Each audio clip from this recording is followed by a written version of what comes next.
Jueves 31 de diciembre del 2020 comenzamos el último programa del año aquí en JN Noticias. Vamos con nuestros principales titulares.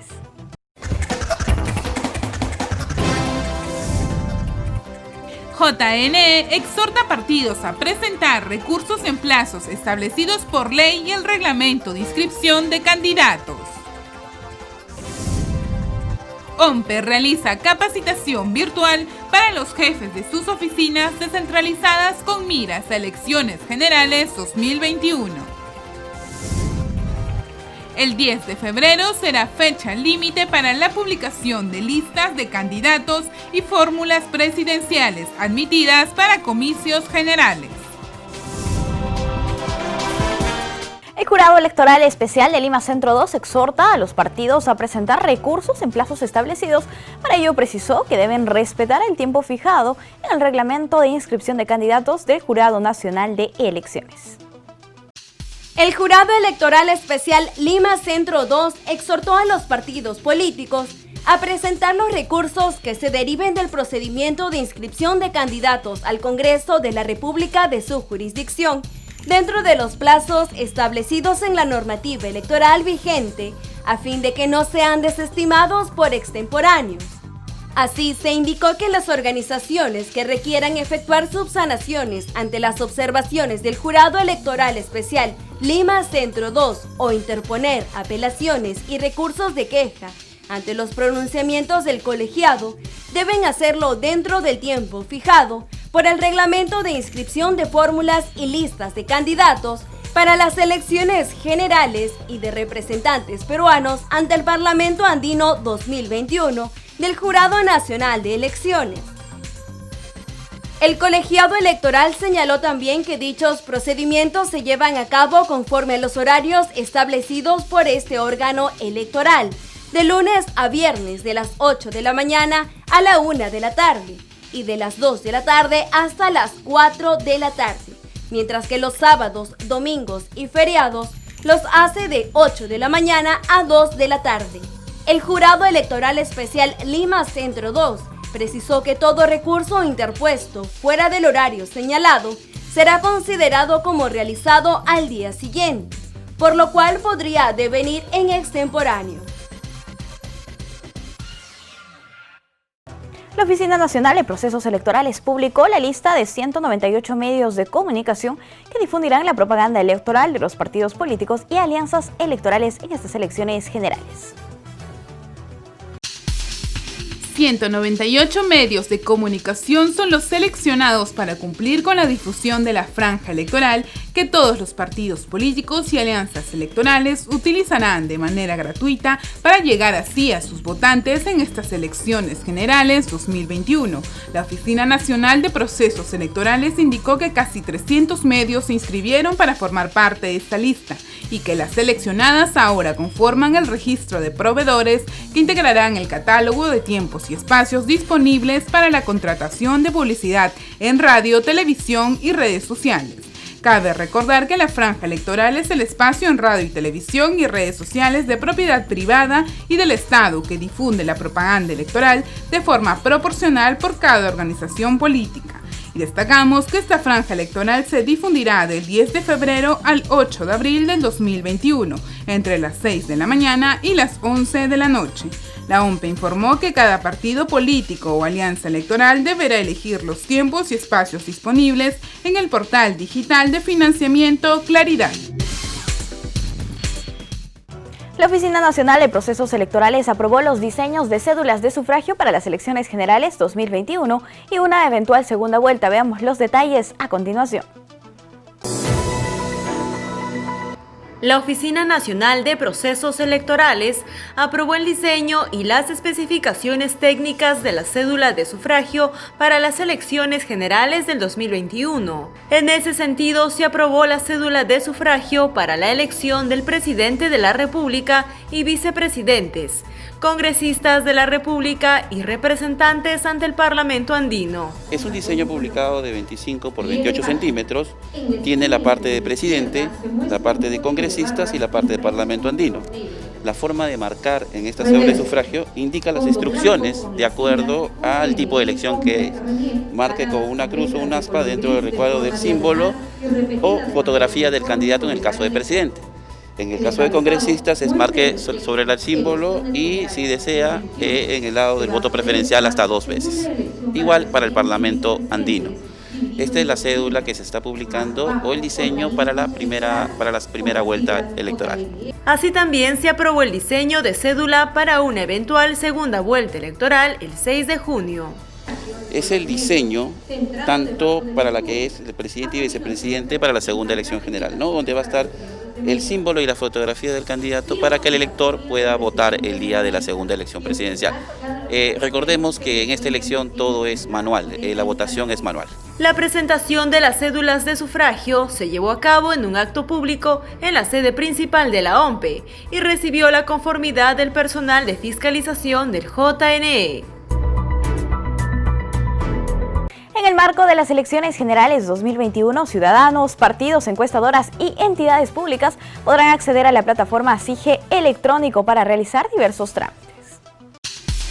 Con el objetivo de hacer más ágiles y eficientes los procesos administrativos respecto a las votaciones generales 2021, el Jurado Nacional de Elecciones pone a disposición el SIGE electrónico, plataforma virtual que podrá ser utilizada por los diferentes actores comiciales.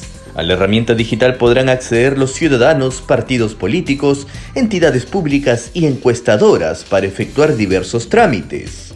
En el caso de los ciudadanos pueden crearse una cuenta de manera virtual sin la necesidad de ir al organismo electoral. La plataforma realiza una serie de consultas asociadas a la información personal para validar los datos. Con la herramienta se pueden tramitar expedientes sobre conformación de miembros de mesa, inscripción de listas, temas relacionados a la neutralidad, propaganda electoral, entre otros. De esta manera, el Jurado Nacional de Elecciones busca hacer sus procesos más eficientes y al mismo tiempo cuidar la salud de los peruanos en el marco de la emergencia sanitaria por el nuevo coronavirus. Y en el marco de las elecciones generales, la OMPE inició la capacitación virtual para los jefes de sus oficinas descentralizadas. Veamos la nota. La Oficina Nacional de Procesos Electorales comenzó la capacitación virtual para los 94 jefes y 20 accesitarios de las oficinas descentralizadas de procesos electorales, quienes están encargados de organizar y ejecutar las elecciones generales del 11 de abril del 2021 en las diferentes circunscripciones del país. La capacitación inició ayer y se extenderá hasta el 6 de enero del próximo año. Entre el contenido a abordarse figura la información electoral de las elecciones generales 2021 y los protocolos de seguridad y prevención ante la COVID-19 en las ODPE, en el local de votación, para los electores, para la mesa de sufragio, así como para los observadores, personeros y periodistas. También comprende el plan de acción de la ODPE, el proceso de capacitación del personal de la oficina descentralizada y de los actores electorales, el proceso de conformación de mesas de sufragio, entre otros. El curso durará 6 días y los beneficiarios contarán con conocimientos sobre las tareas específicas que deberán desarrollar en el cargo de jefe de la ODP en el marco del próximo proceso electoral. De acuerdo al cronograma aprobado por el Jurado Nacional de Elecciones, la fecha límite para publicar las listas de candidatos y fórmulas presidenciales admitidas vence el 10 de febrero. El 10 de febrero es la fecha límite para publicar la admisión de las fórmulas presidenciales y listas de candidatos al Congreso y Parlamento andino que participarán en las elecciones generales del 11 de abril de 2021, de acuerdo al cronograma aprobado por el Jurado Nacional de Elecciones. La disposición electoral establece que los jurados electorales especiales encargados de la inscripción de las listas de candidatos tienen un plazo no mayor de 3 días calendario, después de presentada la solicitud de inscripción. Asimismo, para verificar el cumplimiento integral de los requisitos para la inscripción y declarar la admisión a trámite del pedido.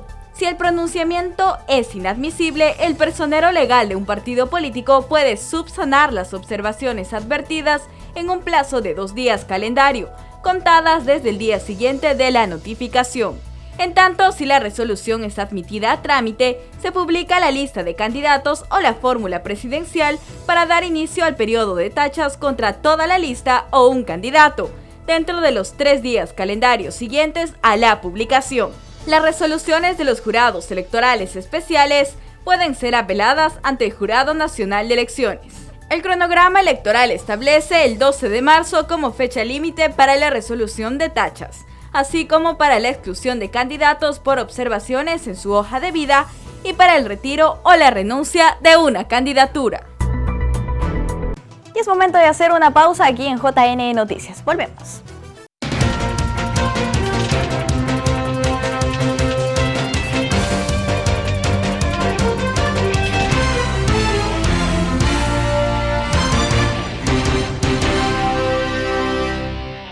En la siguiente nota analizamos la evolución del padrón electoral en los últimos 5 comicios generales, según un reporte de la Central de Operaciones del Proceso Electoral de nuestra institución.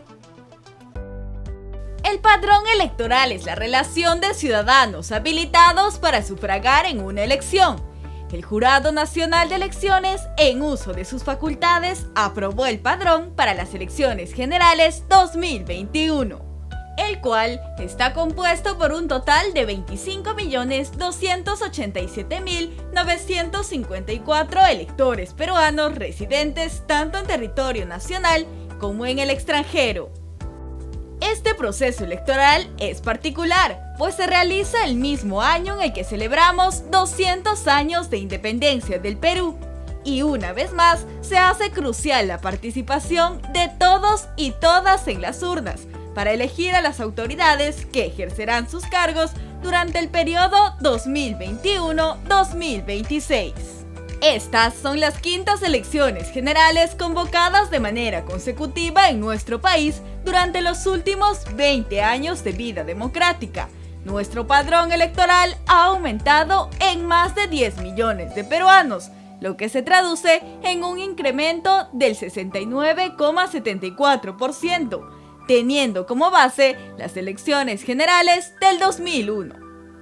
En este gráfico observamos cómo el padrón electoral se incrementó como es natural, elección tras elección. Del año 2001 al 2006, más del 10%. Del 2016 al 2011, se incrementó en más del 20%. Mientras que de las elecciones del 2011 al 2016, la población electoral creció en más del 14%. De las elecciones generales del 2016 al 2021, el aumento es de más del 10%. Cabe recordar que desde el año 2018 se han realizado procesos electorales de alcance nacional que también han incluido la participación de peruanos residentes en el extranjero. La secretaria técnica del Comité de Coeficiencia del Jurado Nacional de Elecciones, Carla Huertas, destacó el reciente reconocimiento que el Ministerio de Ambiente dio al Jurado Nacional de Elecciones como una entidad ecoamigable.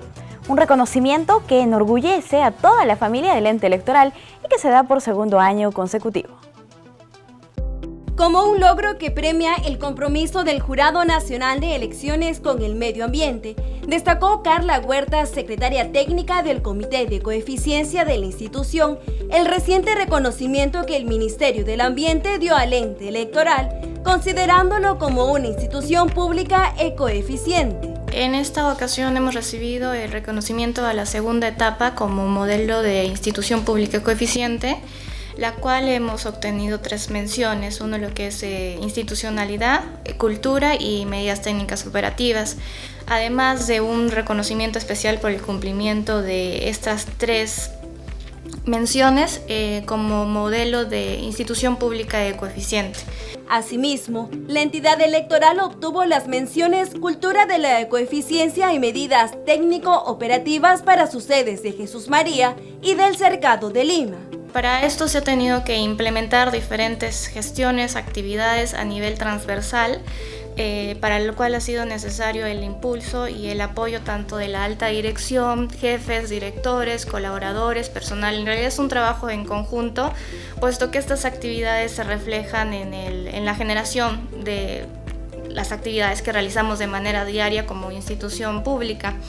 Es por ello que hemos recibido 3 reconocimientos. Institucionalidad, porque lo hemos implementado desde la alta dirección, es decir, lo hemos implementado en nuestras actividades, lo hemos adquirido como institución. Cultura de coeficiencia, porque hemos hecho todo lo que es el tema de difusión, sensibilización, lo que es generar una nueva cultura a nuestros trabajadores y como institución, y lo que es medidas técnicas operativas, realizar implementación e inversión justamente de lo que es nuevas tecnologías en lo que es ahorro de luz, agua, papel u otros, en lo cual también el jurado está generando o está delimitando cierta cantidad de presupuesto para siempre estar en la mejora continua de esta actividad.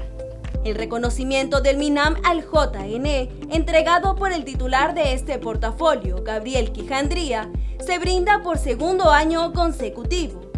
El decreto supremo consta de 2 etapas. La primera etapa, que hemos obtenido el reconocimiento durante el 2019, y la segunda etapa que hemos obtenido estos reconocimientos, y ya es la etapa final porque hemos implementado en la totalidad el decreto supremo que corresponde al reconocimiento de este año.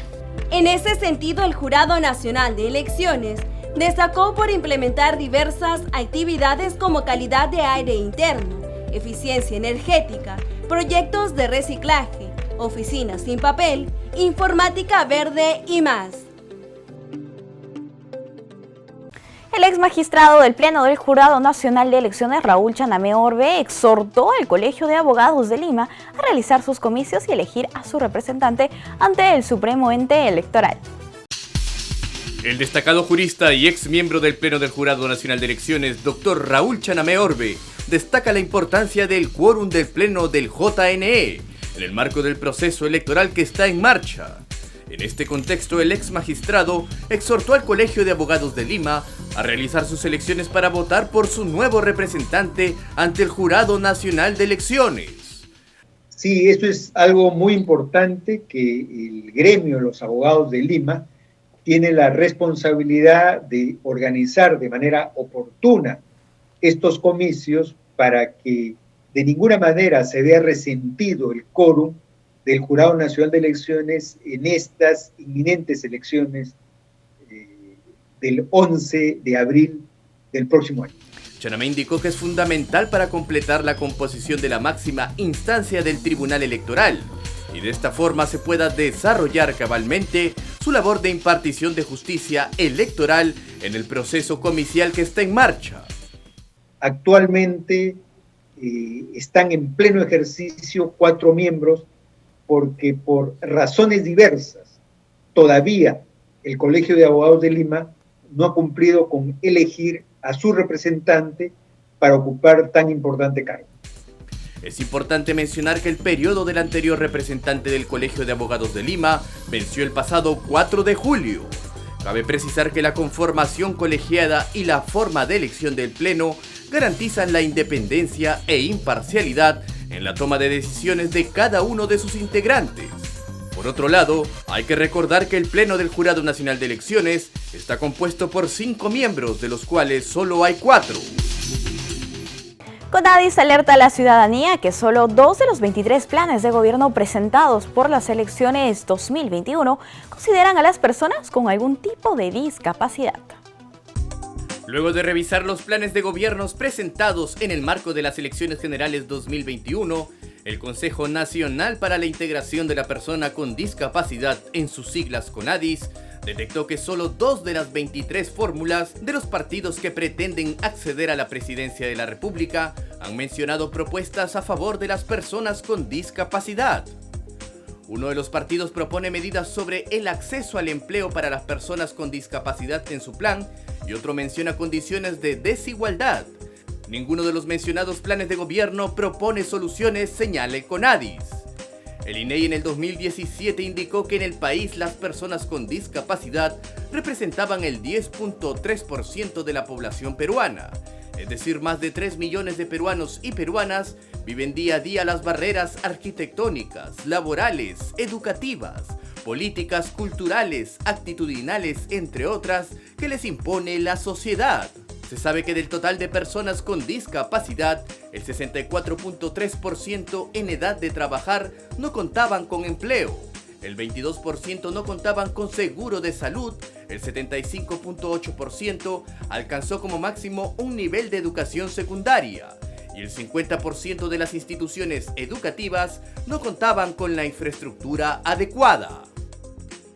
La OMPE ha dispuesto una serie de medidas para facilitar el sufragio de personas que tengan discapacidad. Veamos el informe que nos han preparado. Para las elecciones generales 2021, la OMPE nuevamente brindará facilidades a las personas con discapacidad, a fin de garantizar las condiciones necesarias que aseguren su adecuado desplazamiento y libre acceso a los locales de votación y por ende a las mesas de sufragio. En primer lugar, como es habitual ya en nosotros, ratificar la instalación de mesas especiales para personas con discapacidad en primeros pisos de los locales de votación. Por otro lado, ellos van a poder también acercarse a votar a tempranas horas. Estamos hablando de las 7 de la mañana, 8 de la mañana. Es necesario precisar que esta atención preferente será hacia los ciudadanos con discapacidad que se hayan empadronado con anticipación en los diferentes registros nacionales. Para ello, es importante que ingresen a la plataforma Elige tu local de votación, ya que tiene una opción que te permite especificar si cuenta con discapacidad física, sensorial, mental o intelectual. La directora nacional de Fiscalización y Procesos Electorales del Jurado Nacional de Elecciones, Jessica Clavijo, nos explica qué son las tachas electorales, quiénes pueden interponerlas y cuál es su procedimiento. En el marco de cada proceso electoral, los ciudadanos tienen la posibilidad de interponer tachas a candidatos y candidatas. Pero, ¿qué significa este recurso? Jessica Clavijo, directora nacional de Fiscalización y Procesos Electorales del JNE, lo explica. Las tachas son unos mecanismos que se prevén en el marco de los procesos electorales justamente para que cualquier ciudadano pueda interponer algún cuestionamiento ante la candidatura, la presentación de candidatura de alguna lista determinada.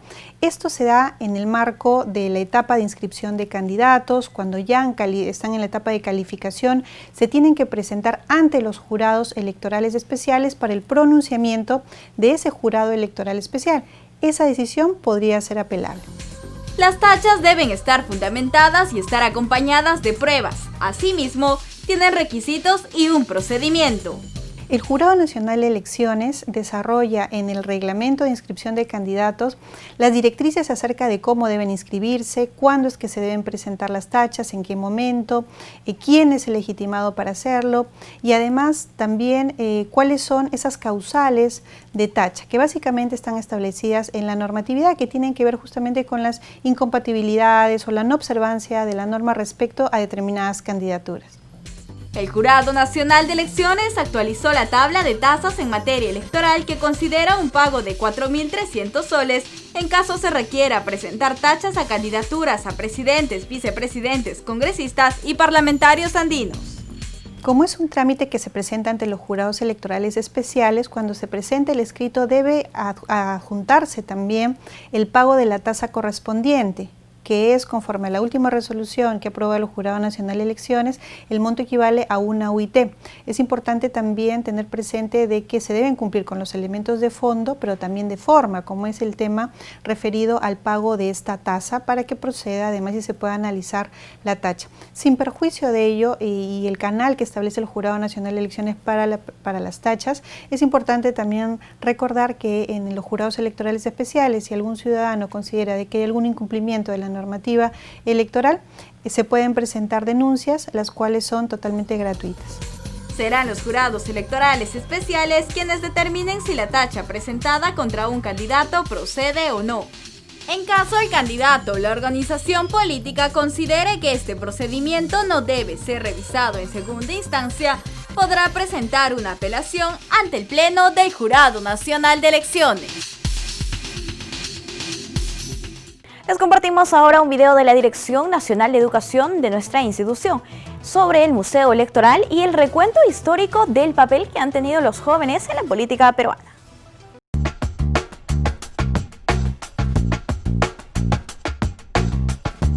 Jóvenes y participación política. La Organización de las Naciones Unidas define a los jóvenes a partir de las características con que este grupo se enfrenta a la realidad de su tiempo. Se reconoce que la imaginación, los ideales, el entusiasmo, la energía y la capacidad creadora de los jóvenes son vitales en la tarea de forjar el futuro de la humanidad, comprendiéndose como jóvenes a las personas entre los 18 y 29 años de edad. En los inicios de la práctica de la política en el Perú, los jóvenes no estaban considerados y gradualmente tuvieron que luchar para alcanzar el pleno reconocimiento a un derecho asociado a su capacidad de ejercer el poder político, delegado a través de los mecanismos de la democracia representativa que se usaron en el Perú desde finales del virreinato. Previamente, influenciados por el movimiento ilustrado, los colegios mayores se convirtieron en el espacio de jóvenes ideólogos con ideas de renovación. Se cuenta a José Baquijano y Carrillo, doctor antes de los 15 años de edad, catedrático de San Marcos y fundador de la Sociedad Amantes del País. Con su medio de difusión, el periódico Mercurio Peruano, evidencia del compromiso de estos jóvenes con el proceso de emancipación, siendo Hipólito Unanue su más ferviente impulsor. Protagonistas de la imposición de la juventud en el escenario político paulatinamente fueron Felipe Santiago Salaverry del Solar y Bartolomé Riera, quien se convirtió en maestro de jóvenes que serían la nueva generación para salvar la República. Se destacan también Pedro y José Gálvez Egusquiza, posteriormente Jorge Polar, Javier Prado, Óscar Miro Quesada y José Matías Manzanilla. La reforma universitaria en el siglo XX incentivó la participación de los jóvenes en la política nacional. Se asoman entonces personajes como Víctor Raúl Aya de la Torre, José Carlos Mariátegui, Jorge Basadre, Raúl Porras Barrenechea, Magda Portal y Luis Alberto Sánchez, que mostraron un gran interés por la participación y la crítica en la realidad nacional.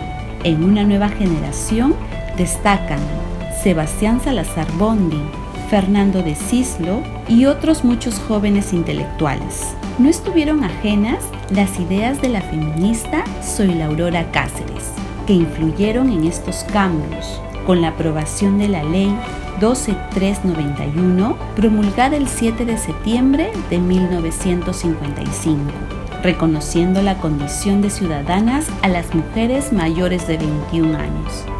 Se elige a María Eleonora Silva Silva, joven diputada de 25 años. En el movimiento de izquierda revolucionaria resalta la figura de Luis de la Puente Uceda, ex militante del APRA, Javier Heró, joven poeta formado en las aulas de San Marcos, quien radicando en Cuba se enroló en las filas del Ejército de Liberación Nacional y abrió un foco guerrillero en el Perú. El poeta encontró la muerte en acción en el año de 1963 en medio del río Madre de Dios. Durante el gobierno de Francisco Morales Bermúdez, por Ley 21994 del 15 de noviembre de 1977, se otorgó la ciudadanía a los nacionales desde los 18 años, y la Constitución de 1979 explicitó la norma y reconoció como ciudadanos a los peruanos mayores de 18 años. En las elecciones generales y congresales de 1985 aparecieron figuras jóvenes que optaron por una participación democrática, como el senador Jorge Fernández Maldonado, con 27 años de edad y representante de la Izquierda Unida, y con 29 años de edad representó al partido aprista peruano César Alejandro Sumaeta Flores. La Ley 28869 del 2006 promueve la participación juvenil en las listas de regidores provinciales, distritales y municipales, señalando que la lista de los candidatos a regidores deben estar conformada por no menos de un 20% de ciudadanos o ciudadanas jóvenes, La cuota electoral joven es un esfuerzo por reactivar el papel protagónico de las y los jóvenes en el devenir histórico de la sociedad del siglo XXI, que a puertas de la conmemoración del bicentenario de la independencia nacional fortalece el espacio de la democracia sin exclusión de ninguna clase.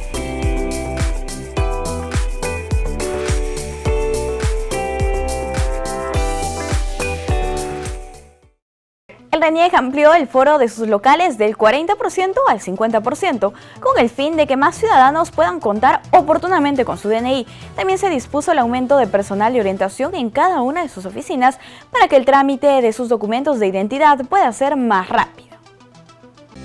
El RENIEC continúa brindando más y mejores servicios presenciales al ciudadano, contando ahora con personal que brinde apoyo en las colas de las agencias. Lo primero es que vamos a ampliar el aforo del 40 al 50%. Otra acción que estamos tomando es la de preparar grupos, entrenar personas para que tener intervención en las colas, ¿no? Ahora personal del RENIEC brindará las facilidades al momento de realizar sus trámites, apoyando y orientando en las colas a personas con discapacidad o adultos mayores. Estamos organizando recursos de personas que debidamente entrenadas van a tener presencia en las colas con la finalidad de depurar las colas, con la finalidad de identificar casos especiales, con la finalidad de atender e identificar personas que deben hacer la cola preferente, mayores de edad, discapacitados en general, ¿no? Esta medida la pensamos tener implementada como máximo para la semana del 28 acá en Lima Metropolitana. Todos los integrantes estarán debidamente protegidos y cumpliendo con el protocolo de bioseguridad establecido, para así evitar aglomeraciones. Y ahora tenemos un enlace con Pierina Nava, que se encuentra en la sede Nazca de Jurado Nacional de Elecciones. ¿Qué información tienes para nosotros, Pierina? Adelante.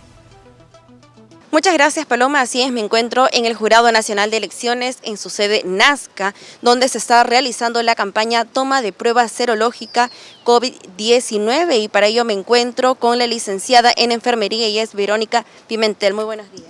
Buenos días, Pierina. Coméntanos, por favor, Verónica, acerca de esta campaña, como estamos viendo en pantalla, se está realizando el día de hoy. Bueno, la campaña que se está realizando es una labor preventiva. El Departamento Médico viene realizando temas de salud ocupacional inmersos en esta pandemia de forma permanente, ¿no? En el jurado se vienen practicando medidas de prevención, que es el uso de mascarilla permanente durante su estadía en el trabajo, desinfección de manos o lavado de manos y el distanciamiento social. Y para concluir cerrar el tema de las medidas de prevención, es necesario hacer un descarte, ¿no? A través de las tomas de pruebas serológicas a los trabajadores. Así es, Verónica, por favor, coméntanos si esta campaña también se ha realizado en la sede central en Lampa y desde qué hora ha iniciado esta campaña. Esta campaña inició desde muy horas de la mañana hasta las 7 de la mañana y ahora pues acá en la sede Nazca, ¿no? Esto se está realizando entonces a todo su personal. Sí, efectivamente, a todos los trabajadores del Jurado Nacional de Elecciones, al personal del grupo BIGMER, que es el personal de vigilancia, y al personal de limpieza del grupo gerencial. Licenciado, por favor, coméntenos qué medidas se han tomado previamente para esta campaña que se está realizando el día de hoy, muy importante. Claro, se ha considerado el tipo de trabajo que realizan los colaboradores del jurado. Se ha tomado como primer lugar a las personas que hacen trabajo presencial y a las personas que hacen trabajo mixto. A las personas que hacen trabajo remotos aún se va a considerar, se va a tomar las pruebas según el plan de vigilancia, ¿no? También algo muy importante que quisiéramos saber es cuánto demora en salir los resultados de esas pruebas y qué pasaría de encontrarse un resultado o un caso positivo. Bueno, los resultados son inmediatos porque es una prueba rápida. En 15 minutos ya podemos determinar, ¿no? Saber los resultados. Y si encontráramos un caso positivo, se activa los protocolos de atención que están estipulados en nuestro plan de vigilancia del jurado, ¿no? Por otro lado, quisiéramos saber o que por favor resaltes a los televidentes cuáles son las medidas de protocolos establecidos que se practican diariamente para todo el personal que entran en ambas sedes. Claro, bueno, recordarles que ustedes al momento de ingresar al jurado deben de pasar por un tapete sanitizante para cortar el tema de la cadena de transmisión del virus, que es los tapetes sanitizantes. Desinfectamos los calzados, luego procedemos a desinfectarnos las manos con el alcohol en gel, luego ingresan, se les controla la temperatura para descartar algún síndrome febril en los trabajadores. Posterior a eso se les entrega las mascarillas, que son de uso descartable por un día, de acuerdo a la programación establecida de cada trabajador, y dentro de las instalaciones se mantiene el distanciamiento social. No quisiéramos culminar este enlace, licenciada, sin que por favor haga unas recomendaciones, ya que estamos a puertas de estas fiestas de Año Nuevo, y es importante que haga una exhortación a toda la población, no solo al personal del jurado, sino a la población en general, a que puedan seguir cuidándose y guardando los protocolos que se han establecido, al fin pues de poder salvaguardar nuestra salud, que es lo más importante, como ya hemos podido ver este año. Bueno, recordarles que las medidas de prevención siempre, en todo momento, que es el uso de mascarilla, distanciamiento social y lavado o desinfección de manos, ¿no? Durante 40 segundos, bueno, son las medidas de prevención. Y bueno, recomendarles que durante estas fiestas evitemos visitar a nuestros familiares. Mantengamos sí la unión familiar con nuestro núcleo familiar y no invitar a otras personas que son ajenos a nuestro seno familiar. Muchísimas gracias, licenciada, por esta entrevista. Como vemos, Paloma, el personal está manteniendo su distancia para poder proceder o acercarse al personal de salud que se encuentra tomando la prueba en estos momentos. Paloma, esa es la información que tenemos hasta el momento y ahora regresamos a estudios. Vamos a hacer una brevísima pausa en JNE Noticias.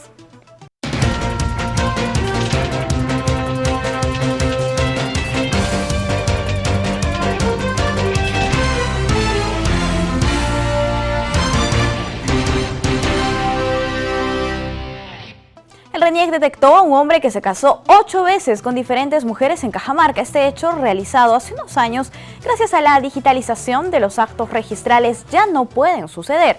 Conozcamos este proceso en el informe que nos han preparado los amigos del RENIEC. Es un ciudadano que, como se visualiza en el sistema, registra varios matrimonios vigentes. Dentro de los casos más llamativos encontramos el de una persona a quien llamaremos Pedro. Él se ha casado 8 veces con 8 mujeres distintas y en distritos diferentes. Pero, ¿a qué se debe este tipo de irregularidades? ¿Es posible que una persona pueda casarse tantas veces sin antes divorciarse?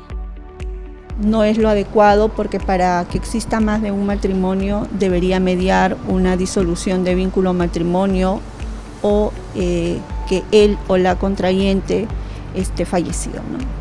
Es lo que regularmente debe existir en la base de datos. El tema es que si existen varios registros de esta persona, es porque en un momento determinado las municipalidades no estaban interconectadas. Actualmente el sistema cambió. Ahora la mayoría de los matrimonios celebrados por las municipalidades se registran en las oficinas del RENIEC. Es en ese proceso donde el registrador civil alerta sobre la existencia de otras actas registrales o algún tipo de irregularidad. ¿Sabía usted que el RENIEC cuenta con un área de depuración de actas registrales? Un área de evaluación de actas como las de nacimiento, matrimonio, defunción, que pueden ser rectificadas, repuestas o depuradas ante situaciones como actas con algún dato erróneo o incluso rotas que impidan ver los datos completos de las personas. Estas acciones se realizan con la finalidad de actualizar nuestra base de datos a beneficio del ciudadano.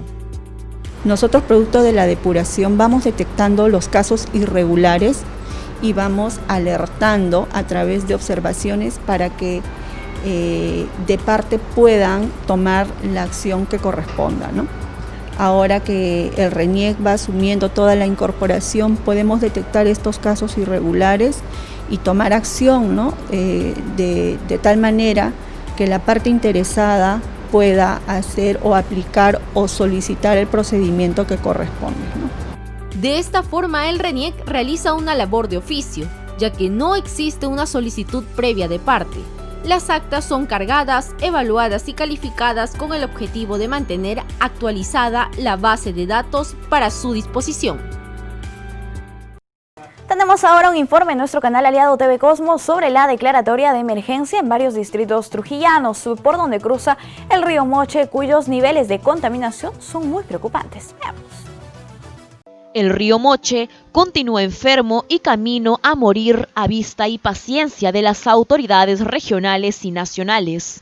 Sus aguas siguen contaminadas por los relaves mineros provenientes de empresas asentadas en la Sierra de la Libertad.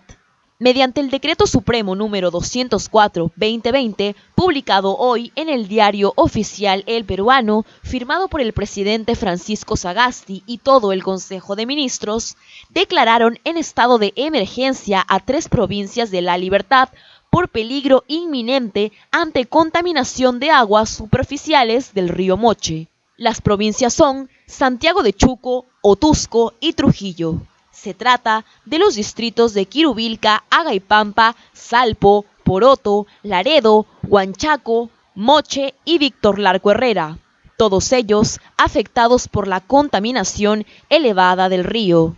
La emergencia es por el plazo de 60 días calendario y autoriza la ejecución de medidas inmediatas y necesarias de reducción del muy alto riesgo existente. La tarea será del Gobierno Regional de La Libertad y los gobiernos locales comprendidos, con la coordinación técnica y seguimientos del Instituto Nacional de Defensa Civil.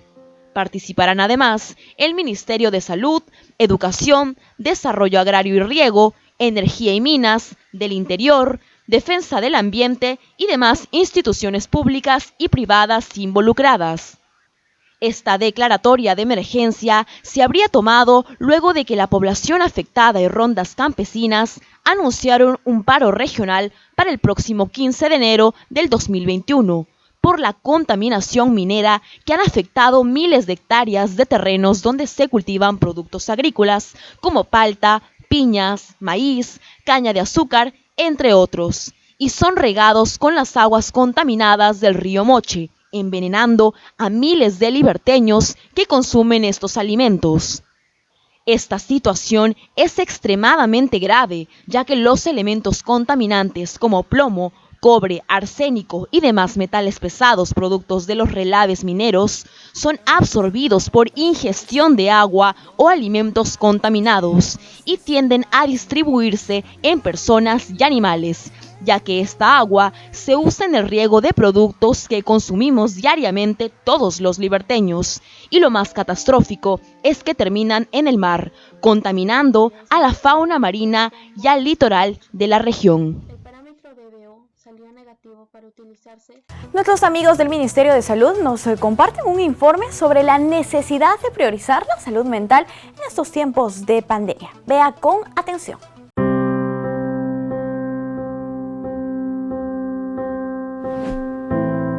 Hablar de salud mental hoy en día es muy importante, sobre todo porque nos encontramos atravesando tiempos difíciles. Estos tiempos de pandemia que nos llevaron al confinamiento por largas semanas y que ahora nos hace vivir con distanciamiento social y con el temor diario de estar en riesgo de contagio.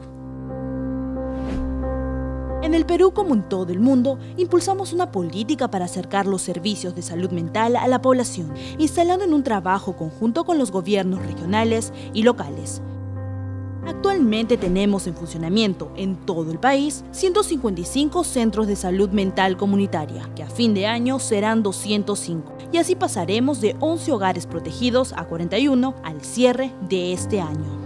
Ahora por la pandemia venimos implementando estrategias para llegar al ciudadano de manera virtual, haciendo uso de la telesalud con teleorientaciones, teleconsultas y otras intervenciones de seguimiento como las visitas domiciliarias para pacientes críticos o para seguimiento de personas que no pueden salir de su casa y entrega de medicamentos. Los días vividos en pandemia no son iguales para todos. Si tú o algún familiar requiere ayuda en salud mental, el Ministerio de Salud cuenta con la línea 113 Salud opción 5, a la que puedes llamar las 24 horas del día, los 7 días de la semana, y un profesional dará orientación y referencia de los servicios de salud mental donde puedes atenderte. En estos tiempos de pandemia es muy importante cuidar nuestra salud mental. Adoptemos medidas de autocuidado, administrando nuestro tiempo con rutinas, ejercicios, algo de entretenimiento y fundamentalmente cuidando nuestras emociones. Respira profundo, tómate un minuto antes de responder y también medidas de cuidado mutuo. Seamos solidarios y compasivos. Esto nunca debe faltar en nuestras relaciones, para así salir juntos adelante. La salud depende de todos. Gobierno del Perú. El Perú primero.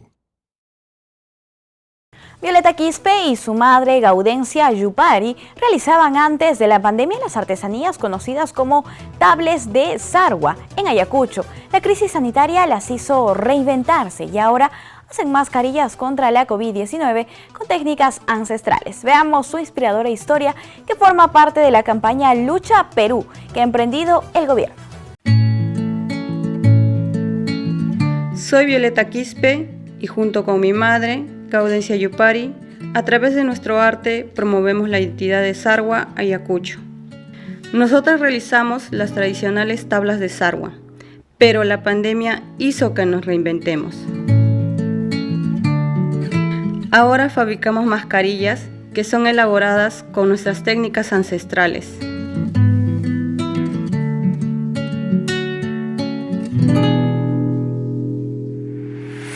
Primero, cortamos los moldes de la tela, que miden 19 centímetros de alto y 19 centímetros de ancho. Deben tener esta forma para que cubran nariz y boca. Después, hacemos los dibujos a mano. Luego, este diseño lo trasladamos a la tela. Nuestras mascarillas son anatómicas y usamos doble tela de drill, 100% de algodón y un forro de popelina. Estas mascarillas son lavables y reutilizables. En total son 3 capas, tal como exige el Ministerio de Salud. Usamos colores vivos y pintamos a mano. La pintura que usamos es no tóxica y especial para el uso de prendas de vestir. Los colores que predominan en el arte de Sarwa son el blanco, el rojo, el amarillo, el turquesa. Cuando ya tenemos las piezas, hacemos el empalme y le damos forma a las mascarillas. Las cosemos y les colocamos los elásticos para las orejas. Apostamos por utilizar mensajes positivos en las mascarillas. También mi propuesta sobre el empoderamiento y la fortaleza de la mujer. Una vez listas, las desinfectamos. Las remojamos por 1 hora en una solución de detergente y lejía. Desde que comenzamos a producir las mascarillas, hemos tenido una respuesta muy positiva de las personas. Estas mascarillas cumplen con todas las especificaciones técnicas del MINSA. La pandemia nos ha enseñado que podemos salir adelante y seguir difundiendo nuestra identidad. Lucha Perú, no hay nada que nos detenga. Gobierno del Perú, el Perú primero. Comienza el 2021 y también el verano. Muchos emprendimientos en estos tiempos de pandemia afrontan muchos retos. Uno de ellos es la difusión del café peruano. En esta época, David Hurtado es uno de los propulsores del café y ha iniciado una campaña para su consumo en épocas de calor. Veamos. Queremos dar a conocer a la gente de que la forma de enfriar el cuerpo cuando hace calor es tomando bebidas calientes y no al contrario. El café es el primer producto agrícola peruano de exportación y somos el 7º país que comercializa a nivel mundial. No solo lidera las exportaciones agrícolas, también está dentro de los 10 principales productos que ofrecemos al exterior. Nuestro país posee 425.416 hectáreas dedicadas al cultivo de café, las cuales representan el 6% del área agrícola nacional. El potencial de crecimiento del café en el Perú es alrededor de 2 millones de hectáreas. Lo que nosotros estamos buscando ahora es incentivar el consumo de café orgánico de origen y queremos darle un impulso debido a que en el Perú se consume mucho sucedáneo del café, es decir, productos elaborados a café, pero sin embargo el café de mayor calidad que producen nuestros agricultores se está consumiendo más en el mercado extranjero que en el nacional. Las plantaciones de café están instaladas en 17 regiones, 67 provincias y 338 distritos. En la actualidad, 223.482 familias de pequeños productores están involucradas con la producción de café a nivel nacional, y el 95% de ellos son agricultores con 5 hectáreas o menos del producto. Un tercio del empleo agrícola está relacionado al mercado del café. Asimismo, 2 millones de peruanos dependen de esta actividad. Lamentablemente ha habido una caída en los precios en la bolsa de valores de café a nivel mundial, y nuestro país ha quedado en una posición muy delicada debido a que estamos compitiendo con gigantes de café como Brasil y Colombia, ¿no?, que producen 45 millones de sacos, mientras que el Perú solamente está produciendo 4.5 millones de sacos al año. Respecto a algunos datos que perfilan mejor el sector, el 30% de los productores de café pertenecen a algún tipo de organización y el 20% exporta directamente a través de sus organizaciones de productores, mientras que el 80% lo hace a través de compañías exportadoras. En tanto, el 3% de ciudadanos que conducen sus predios de café cuentan con alta tecnología. El 7% tiene acceso al crédito y solo el 5% presentan educación superior. Perú es el primer productor mundial de café orgánico. Sin embargo, nosotros tomamos café en polvo, que apenas tiene entre 10 y 15% de café. El resto son caramelo, son preservantes, además de que estos cultivos son protegidos con insecticidas, y lo que nos brindan no es café en grano como se muestran en las fotos, sino cafés de baja calidad careados que lamentablemente no se pueden ver porque ya están procesados. El café aumenta el rendimiento físico, ayuda a perder peso, quemar grasa en la concentración y reduce el riesgo de cáncer y derrames cerebrales. Gracias a una nueva técnica, un niño de 12 años superó una delicada dolencia en el corazón. Conozcamos en el siguiente informe de la Agencia de Noticias Andina la encomiable labor de los médicos del Instituto Nacional del Niño de San Borja que realizaron esta proeza médica. Julián es un niño de 12 años que fue trasladado de emergencia a Lima desde Tarapoto. Padecía de endocarditis infecciosa, infección que se da en el revestimiento interior del corazón y que también afecta a las válvulas cardíacas.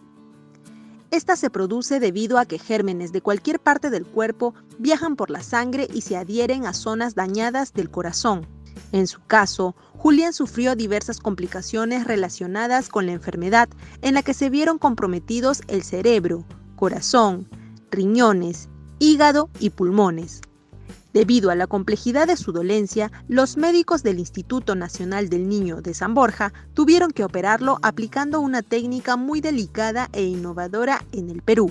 Se decidió como punto a rescate iniciar la terapia ECMO para que pueda tener una opción de vida.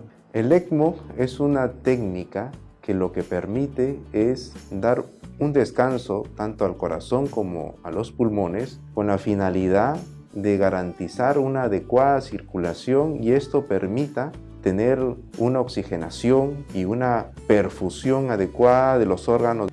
Esto en pacientes que están muy graves o que tienen una falla cardíaca aguda o cardiopulmonar es de vital importancia porque va a permitir ganar tiempo a los médicos para que las actividades sean más productivas.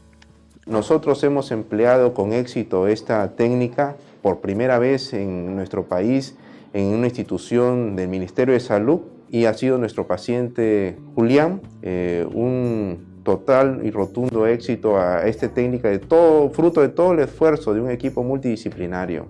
A Dios gracias, su corazón y muchas oraciones que se hicieron con él pudo recuperarse y ha salido de alta con una fracción de eyección mayor al 35%. Nos vamos al sur peruano. En el Cusco, famoso taller de duendes andinos, trabajan arduamente para llevar la mejor artesanía a los pobladores. Veamos su talento en el siguiente informe. Las imágenes son gracias a nuestros amigos de EPE. Buenas noches, pasa. Sí, justamente los duendes trabajan de noche y ahora estamos trabajando para poder lanzar el día de mañana la producción en la Feria de Santuranticue. En este lugar trabajan por las noches los duendes andinos que son reconocidos en el Cusco por más de 10 años. David Flores Díaz, maestro en este arte, nos cuenta sobre su famoso taller de duendes. Mira, los duendes tienen una condición muy importante, ya que a ellos yo les tengo que convencer de producir para el día de mañana y que salgan nuevos modelos, nuevos duendes para la feria. La gente está muy emocionada, pero tenemos que tener un poco de calma, tenemos que estar en silencio. Pese a la pandemia, ellos laboran manteniendo la calma. ¿Ya están trabajando sin mí? ¡Oh, qué alegría! Mira, estás cortando la tela. ¡Qué bueno! ¿Y tú qué haces? Marco y su familia son los artesanos con más ventas con un trabajo en artesanía y la familia más antigua en la ciudad dedicada a la imaginería de los duendes. Empezó por las fiestas navideñas, pero inspiró a estar presentes en todas las festividades de los Andes. Con nuestros duendes. Asimismo, los duendes tienen una energía mágica del cual la población del Cusco espera estas fechas para poder adquirir un duende y llevarse a casa. Los duendes son criaturas mitológicas que en muchos lugares son vistos incluso con cariño. Ven pequeños seres dentro de la casa y debajo de los árboles que viven, y nosotros de a poco nos vamos inspirando con esta popularidad y vamos entregando a la población lo que ellos desean. La elaboración de estos pequeños duendes van mejorando año con año y todos estos trabajos son presentados en la feria anual reconocida como Patrimonio Cultural el Santuranticui, continuando con el progreso de la artesanía en el Perú. Y no se olviden de llevarse un duende indio a vuestra casa elaborada de manos cusqueñas y de manos de artesanos netos de la ciudad del Cusco. Bien, rápidamente vamos con nuestro bloque internacional.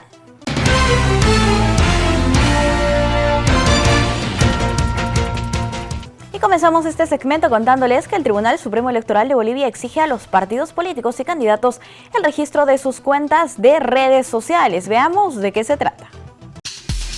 En el marco de las elecciones subnacionales 2021 de Bolivia, el Tribunal Supremo Electoral incorporó en el reglamento de propaganda y campaña electoral el registro de las cuentas de redes sociales digitales de las organizaciones políticas, alianzas electorales y candidaturas.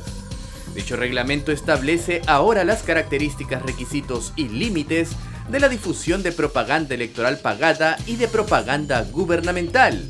Se deberán registrar las cuentas de Facebook, Twitter, Instagram y TikTok.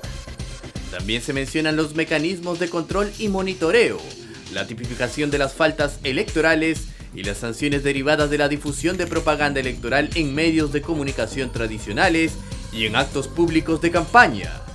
Por otro lado, el Tribunal Supremo Electoral establece los criterios mínimos para regular y fiscalizar la elaboración y difusión de encuestas preelectorales, boca de urna y de conteo rápido en todos los procesos comiciales. Partidarios de Donald Trump realizarán una última protesta el 6 de enero.